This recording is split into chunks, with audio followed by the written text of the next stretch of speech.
L'être est humanoïde. Ses crocs se referment sur son repas. Dans ses yeux, à la sclère noire, des iris rouges brillent d'un éclat mauvais. Son visage est entouré de roches brunes, de tailles variées, qui remplacent ses oreilles et cheveux. Son torse et son bassin sont couverts d'une fourrure verdâtre. Il est maigre, laissant paraître ses côtes et vertèbres au travers de sa peau grise. D'autres pierres tapissent ses membres squelettiques, ainsi que sa longue queue qui se finit en une massue.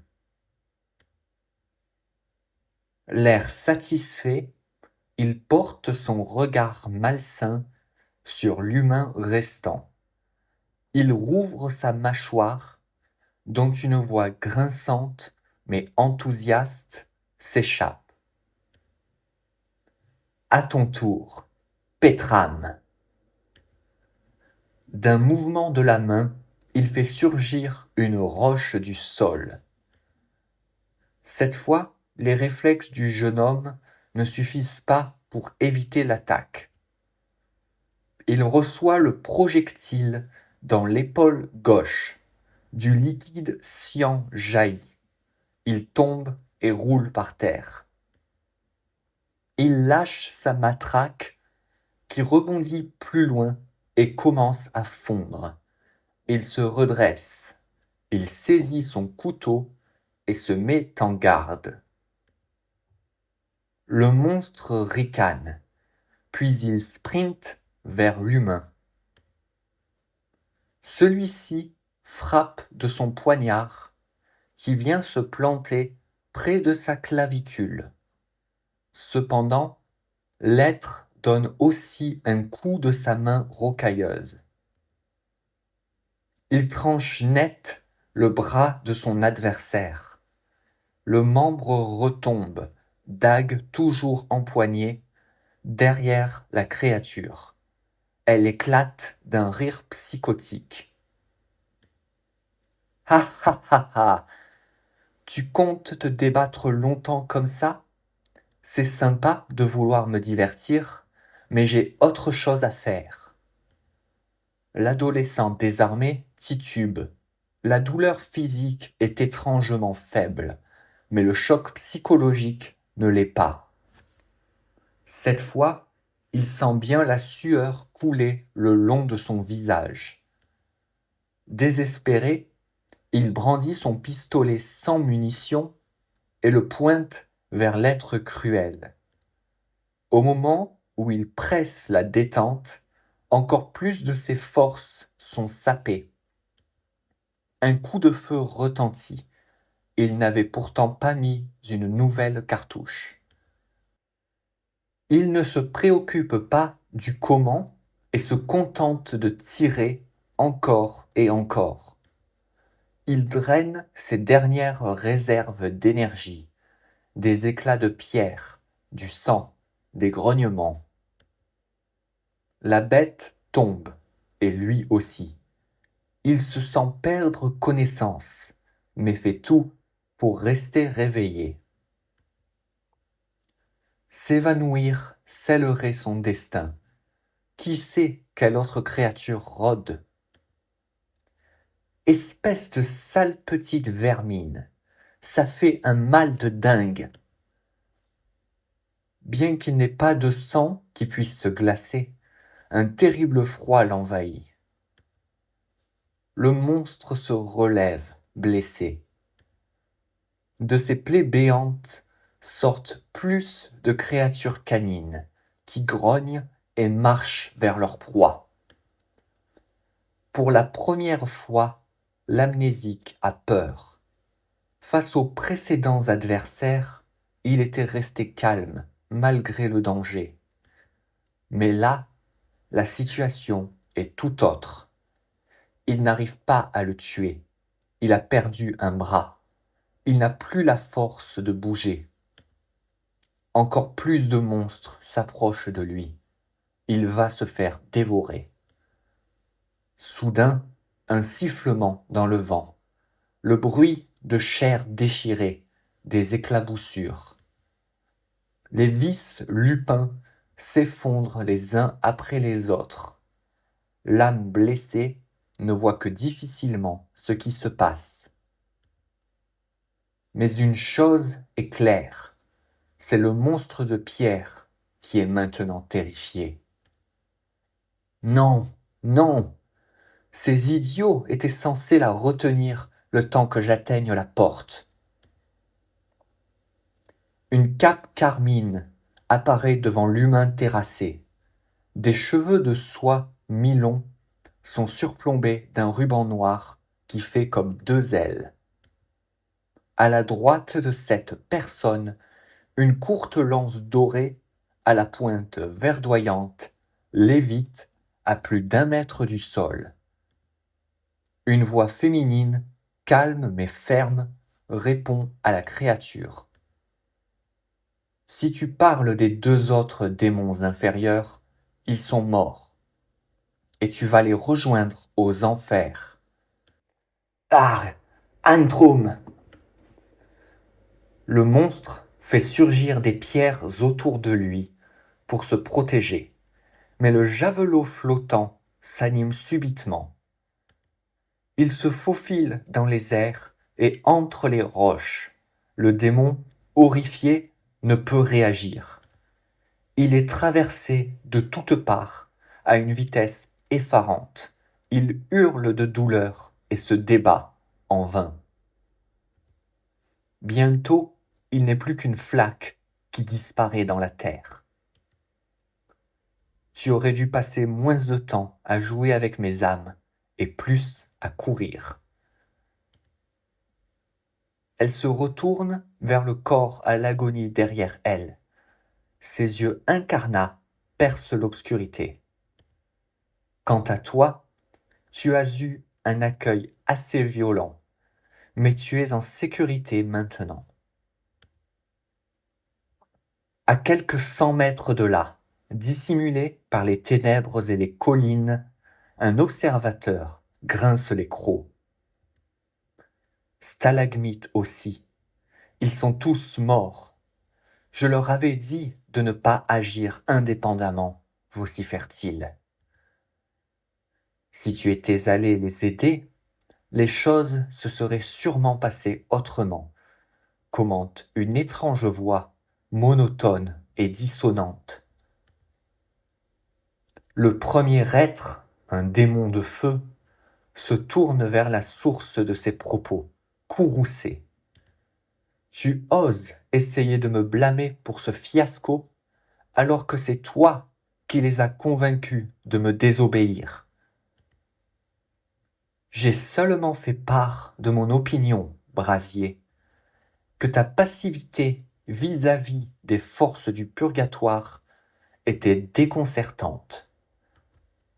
Ces 3 idiots sont allés se faire tuer de leur propre chef. Ah, oui, évidemment, vient la réplique acerbe du dénommé Brasier. Clairement, tu n'as rien à te reprocher. Puis sa voix se fait plus basse, plus sombre. C'est bien la dernière fois que je vous permets, toi et les tiens, de vous immiscer dans mes affaires. Je ne vous laisserai pas sacrifier un seul autre de mes protégés pour vos plans ridicules. Ridicule? Ton absence d'ambition me consterne. Et tu te prétends démon? Quoique, de la part d'un impur, ce n'est pas si surprenant. Parle toujours.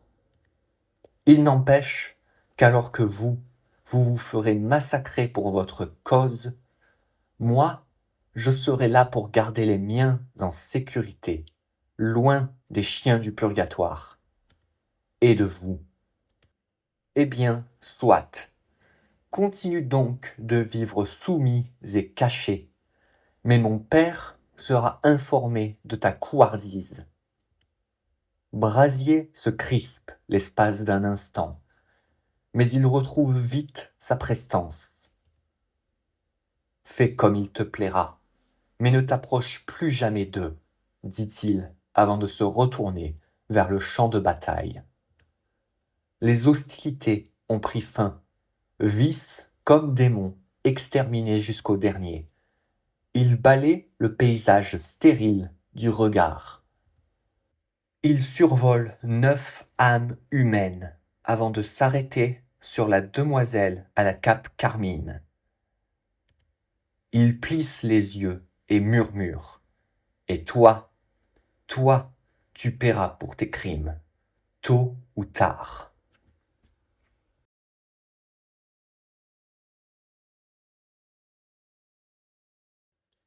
L'être est humanoïde. Ses crocs se referment sur son repas. Dans ses yeux à la sclère noire, des iris rouges brillent d'un éclat mauvais. Son visage est entouré de roches brunes, de tailles variées, qui remplacent ses oreilles et cheveux. Son torse et son bassin sont couverts d'une fourrure verdâtre. Il est maigre, laissant paraître ses côtes et vertèbres au travers de sa peau grise. D'autres pierres tapissent ses membres squelettiques, ainsi que sa longue queue, qui se finit en une massue. L'air satisfait, il porte son regard malsain sur l'humain restant. Il rouvre sa mâchoire, dont une voix grinçante mais enthousiaste s'échappe. À ton tour, Pétrame! D'un mouvement de la main, il fait surgir une roche du sol. Cette fois, les réflexes du jeune homme ne suffisent pas pour éviter l'attaque. Il reçoit le projectile dans l'épaule gauche. Du liquide cyan jaillit. Il tombe et roule par terre. Il lâche sa matraque qui rebondit plus loin et commence à fondre. Il se redresse, il saisit son couteau et se met en garde. Le monstre ricane, puis il sprinte vers l'humain. Celui-ci frappe de son poignard, qui vient se planter près de sa clavicule. Cependant, l'être donne aussi un coup de sa main rocailleuse. Il tranche net le bras de son adversaire.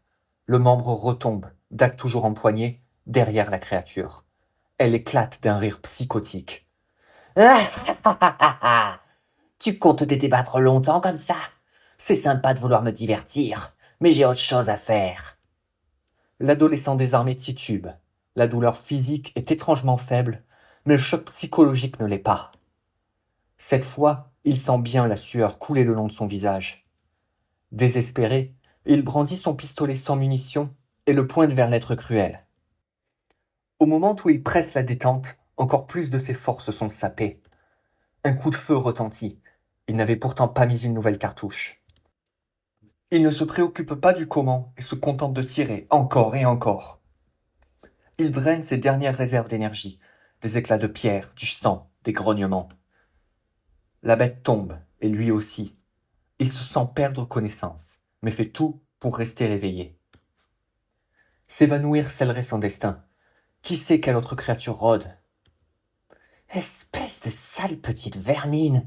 Ça fait un mal de dingue! Bien qu'il n'ait pas de sang qui puisse se glacer, un terrible froid l'envahit. Le monstre se relève, blessé. De ses plaies béantes sortent plus de créatures canines, qui grognent et marchent vers leur proie. Pour la première fois, l'amnésique a peur. Face aux précédents adversaires, il était resté calme, malgré le danger. Mais là, la situation est tout autre. Il n'arrive pas à le tuer. Il a perdu un bras. Il n'a plus la force de bouger. Encore plus de monstres s'approchent de lui. Il va se faire dévorer. Soudain, un sifflement dans le vent. Le bruit de chair déchirée. Des éclaboussures. Les vis lupins s'effondrent les uns après les autres. L'âme blessée ne voit que difficilement ce qui se passe. Mais une chose est claire. C'est le monstre de pierre qui est maintenant terrifié. Non, non! Ces idiots étaient censés la retenir le temps que j'atteigne la porte! Une cape carmine apparaît devant l'humain terrassé. Des cheveux de soie mi-longs sont surplombés d'un ruban noir qui fait comme deux ailes. À la droite de cette personne, une courte lance dorée, à la pointe verdoyante, lévite à plus d'1 mètre du sol. Une voix féminine, calme mais ferme, répond à la créature. Si tu parles des 2 autres démons inférieurs, ils sont morts, et tu vas les rejoindre aux enfers. Ah! Antrum! Le monstre fait surgir des pierres autour de lui pour se protéger, mais le javelot flottant s'anime subitement. Il se faufile dans les airs et entre les roches. Le démon, horrifié, ne peut réagir. Il est traversé de toutes parts à une vitesse effarante. Il hurle de douleur et se débat, en vain. Bientôt, il n'est plus qu'une flaque qui disparaît dans la terre. Tu aurais dû passer moins de temps à jouer avec mes âmes et plus à courir. Elle se retourne vers le corps à l'agonie derrière elle. Ses yeux incarnats percent l'obscurité. Quant à toi, tu as eu un accueil assez violent, mais tu es en sécurité maintenant. À quelques 100 mètres de là, dissimulé par les ténèbres et les collines, un observateur grince les crocs. Stalagmites aussi, ils sont tous morts. Je leur avais dit de ne pas agir indépendamment, vocifère-t-il. Si tu étais allé les aider, les choses se seraient sûrement passées autrement, commente une étrange voix, monotone et dissonante. Le premier être, un démon de feu, se tourne vers la source de ses propos, courroucé. Tu oses essayer de me blâmer pour ce fiasco, alors que c'est toi qui les as convaincus de me désobéir. J'ai seulement fait part de mon opinion, Brasier, que ta passivité vis-à-vis des forces du purgatoire était déconcertante. Ces 3 idiots sont allés se faire tuer de leur propre chef. Ah oui, évidemment, vient la réplique acerbe du dénommé Brasier. Clairement, tu n'as rien à te reprocher. Puis sa voix se fait plus basse, plus sombre. C'est bien la dernière fois que je vous permets, toi et les tiens, de vous immiscer dans mes affaires. Je ne vous laisserai pas sacrifier un seul autre de mes protégés pour vos plans ridicules. Ridicule. Ton absence d'ambition me consterne, et tu te prétends démon.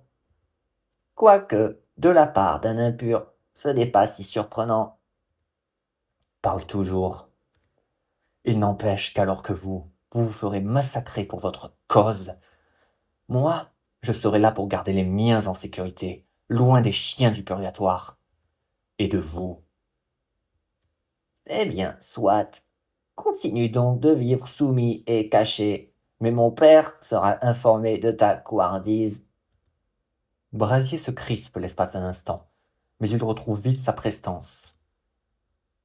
Fais comme il te plaira, mais ne t'approche plus jamais d'eux, dit-il, avant de se retourner vers le champ de bataille. Les hostilités ont pris fin, vis comme démons exterminés jusqu'au dernier. Ils balaient le paysage stérile du regard. Ils survolent 9 âmes humaines avant de s'arrêter sur la demoiselle à la cape carmine. Ils plissent les yeux et murmurent. Et toi, tu paieras pour tes crimes, tôt ou tard.